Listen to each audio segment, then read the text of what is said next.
Okay, so the first question I'm going to be talking about is my research process.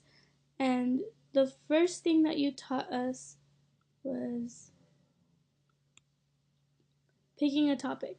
So you introduced picking a topic and you told us that we should select something that we're very passionate about so that when we won't get bored of it and we won't exactly lose motivation to keep working on our essay,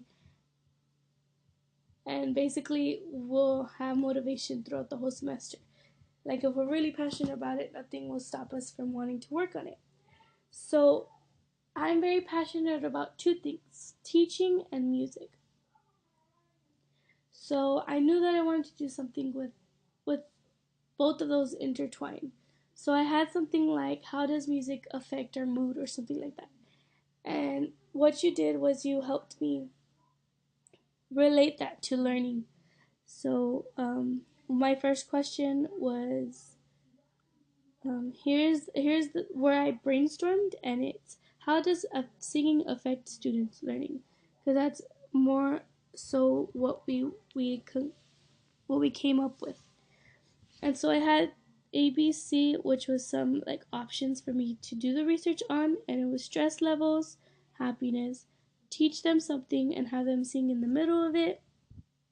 So that would be like obviously teaching them something, stopping them, having them sing a song, and then going on to see if that helped them um, take in the information better. And then C was have some people sing and some not. So those are some options on my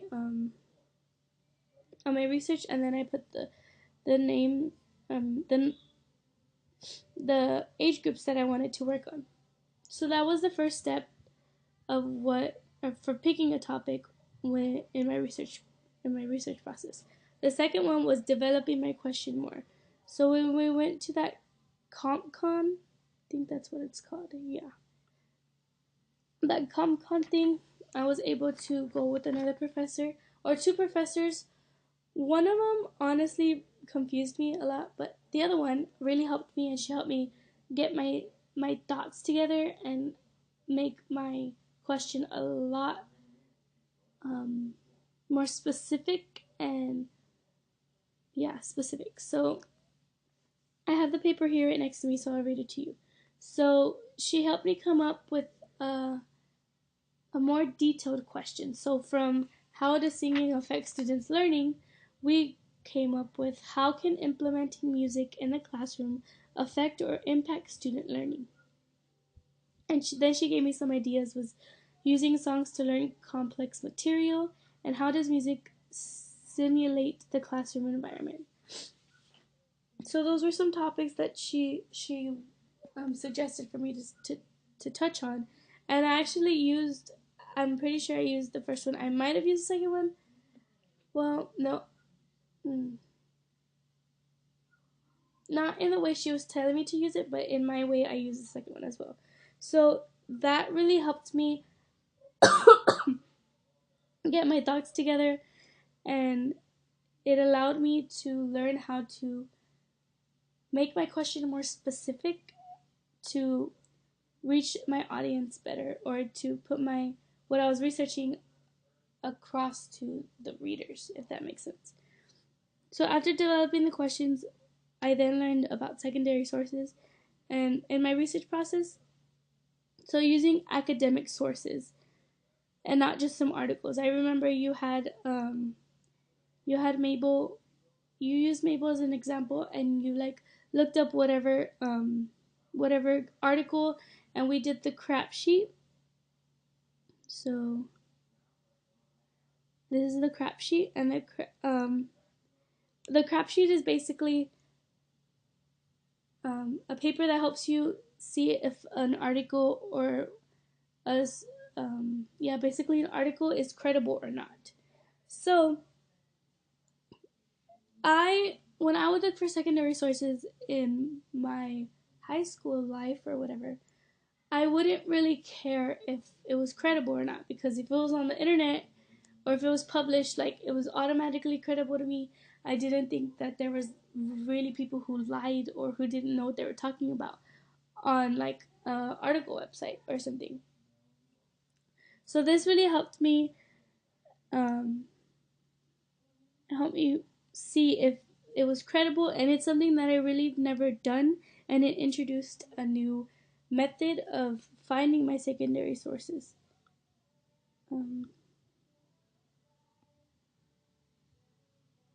Yeah. And I also learned that academic journals are the best for secondary sources because it allows for you. Oh, this is right. Okay, so it allows this is one of the academic journals that I found. So it allows, or just, it's like, it's checked on. Is that the right word for it? Um, so there are people who review the academic journals before they're even published to make sure that everything on it is credible and is true and makes sense. So it's better to use these than to use some random article that you found on the internet, because you never know if that person just made up, or even use Wikipedia, because you know that people can go into a Wikipedia page and change whatever they want.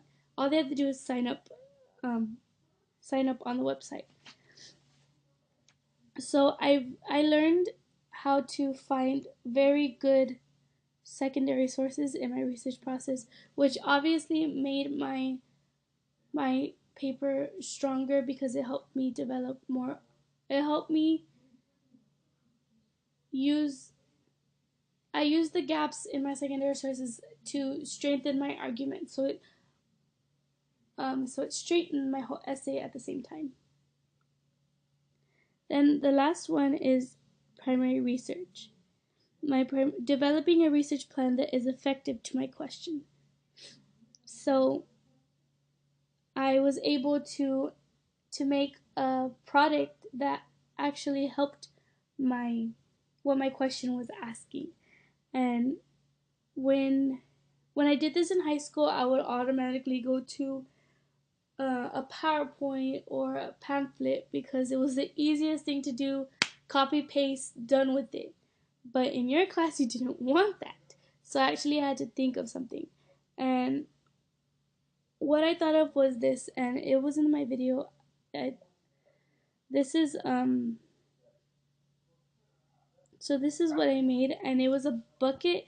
This would, in a real like school, it wouldn't be a just like a bucket. It would be a file cabinet, and in my mind, I pictured like every cabinet being a different subject, and just filling it with songs. And if I was able to make a website as well, I mean, I could have it both electronically and in like I would like this to be in the library if it was actually like physically there. But I would also be able to make a website and it would work totally fine. So in my research process, I learned that how to make one that is effective to my question 100%. So if this was in an actual school, the teachers, it would be at grabs, just like they use books in the English class, in like how they're able to go to the library and get whatever book they need and it be there. This would be the same thing with the songs, and it would help them. It would help them. The songs would help the students, in my opinion, learn the objective ease. How do I say it? It would help them learn it and take in the information more easily. So that is something that I learned with my primary research in my research process. Okay, and after the next one I'm going to do is the secondary sources. So we're going to go back to the crap sheets. That's not the crap sheet. Okay, so here's the crap sheet. And the crap sheet um, is a sheet that helps you decide if you should use the secondary source that you're wanting to use or not. So what it is the first section is currency. So if When was it published? Has it been revised or updated? Does your topic require current information or older is fine? Are the links in the source functional? So in this secondary source, music and informal learning in everyday life, it was posted or published in November 2005, and it hasn't been revised or updated. But in my case, it didn't really matter if it was new information or old information, so that didn't really affect me choosing to put it in to use it as a secondary source. And then the second part is relevance. So it asks, does the information relate to your topic? It related to my topic. Who is the intended audience? And music educators in this article is the intended audience. Is the information at an appropriate level? It wasn't too advanced, but it wasn't too elementary. So have you looked at a variety of sources before determining this is the one you will use? Yes, I looked through like 50 of them. Would you be comfortable citing the source in your research paper? And I would. And then the third one is authority. So that is the first A in the word crap.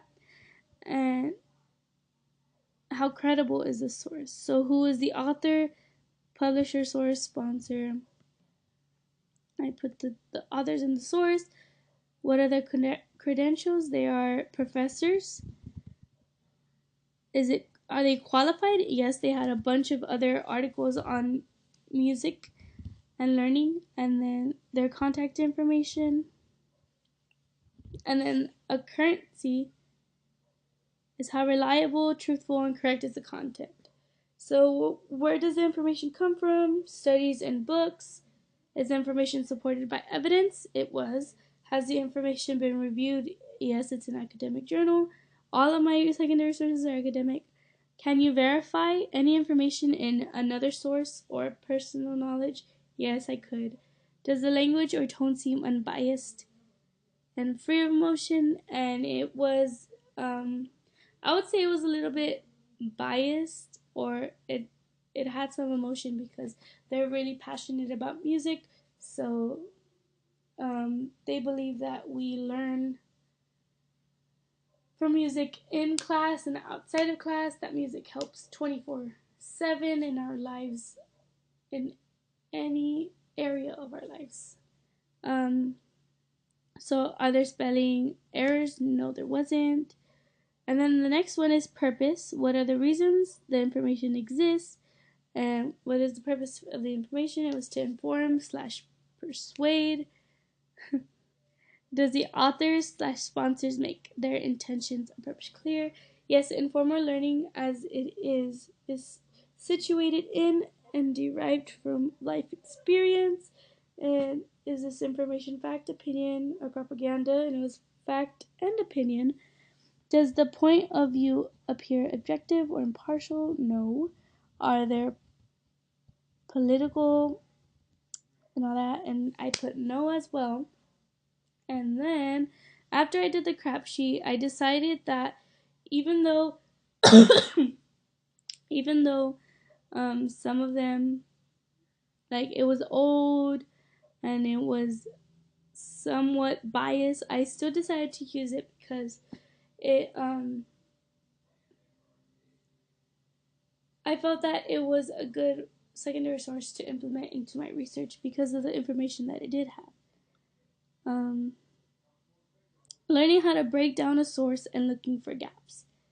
So that is this one. Okay. So in my secondary sources, I was always taught that it should support what I'm trying to say. But you taught us that secondary sources, we're not supposed to use the secondary sources to support us. We're supposed to try to find gaps, and that honestly blew my mind because I had never thought about it that way, and it's something that I honestly, like, 100% will have that information, like that idea in my head wherever I go, um, because it's a new idea and I was kind of taken aback by it. So some of the gaps that I found was not including people who are not in school, so adults and elders, and then not having a big enough study, only using only using students with one background and not with multiple backgrounds.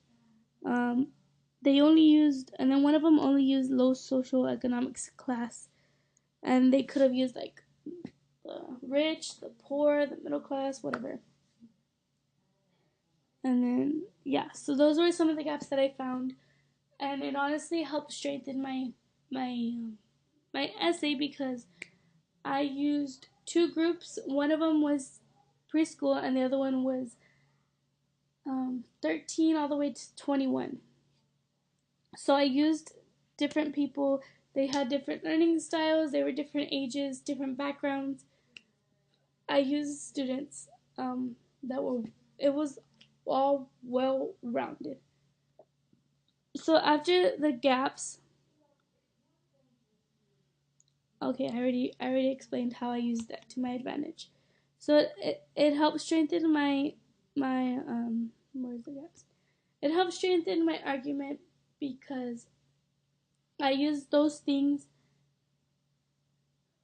to put my point across. So they didn't touch on it in theirs, so I touched on it on mine, which made my argument stronger and it helped back up my point even more. And then the next one that I learned is I chose is peer feedback. So, okay, so you had us do something totally different along with the gaps was the peer feedback. I had always, literally since I was in elementary, given my paper to the person next to me and then checking my essay.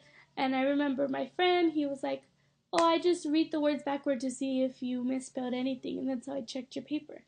And I was like, "Oh, that's so cool, like I'm gonna do that." But little did I know that he wasn't even helping me better my paper and better my paper, yeah.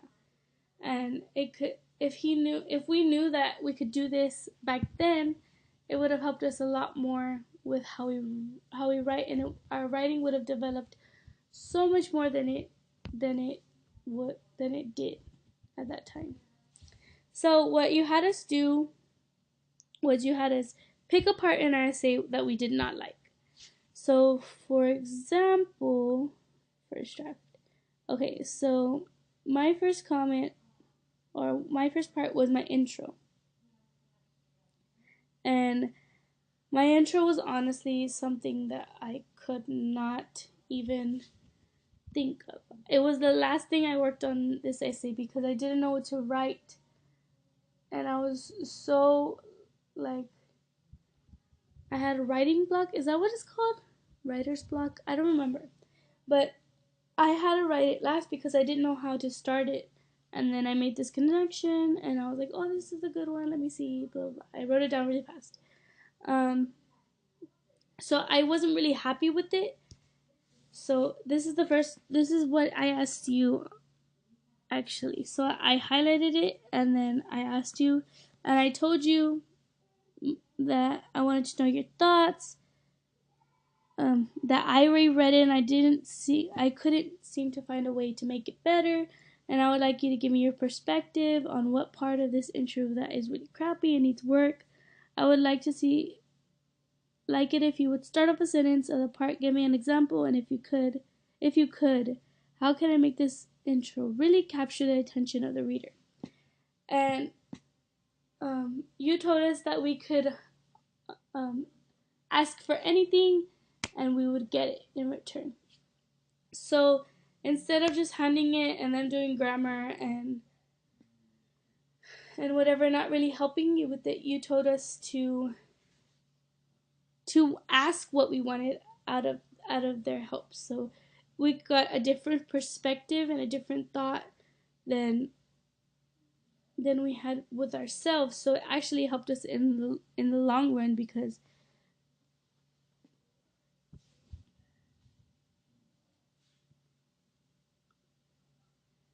often we get stuck on our own thoughts and we need someone else to help us get out of that rut, and that's what the other person did. So after we found what parts we didn't like, we we switched computers, and then we asked them to help us or to answer a question. And there's a comment here. Okay, so this was a super small paragraph, and I was about to take it out of my essay, but I was like, let's just see what we can do with it. So I asked my peer to give me some ideas of how to make this paragraph better, and he gave me an example, and he gave me his own personal experience of how in ninth grade his algebra teacher taught a song to them to help them learn a certain topic. He later told me that it was like slope or something, or the quadratic formula. So I ended up adding that in, and over here,